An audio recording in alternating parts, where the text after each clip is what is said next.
In today's video, I'm going to teach you how to connect Google Maps API to n8n, step by step.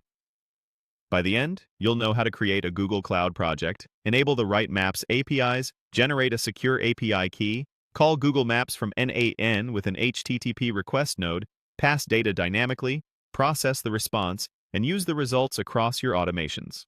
First, head to the Google Cloud Console and create a new project. Give it a clear name so you can recognize it later.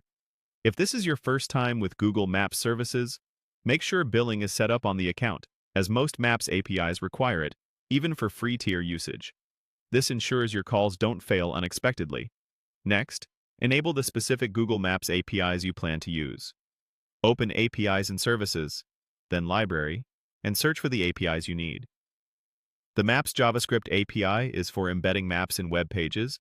The Geocoding API converts addresses into latitude and longitude, and the Places API returns rich information about places.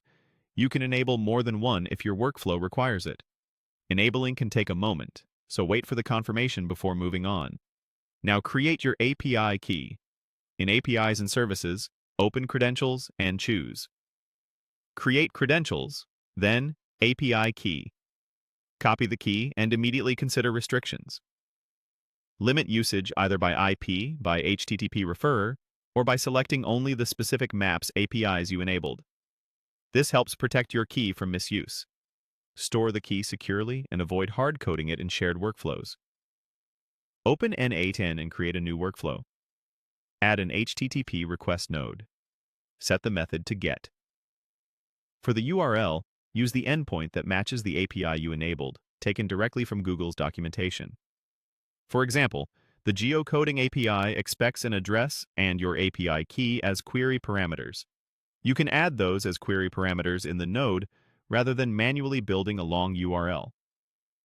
To pass data dynamically, add a set node or use a webhook node to receive an address from an external source.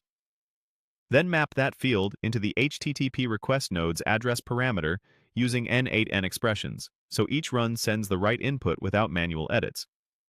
When you execute the request, the node returns JSON with location details. Use a set, function, or code node to extract what you need, such as latitude, longitude, formatted address, or place names.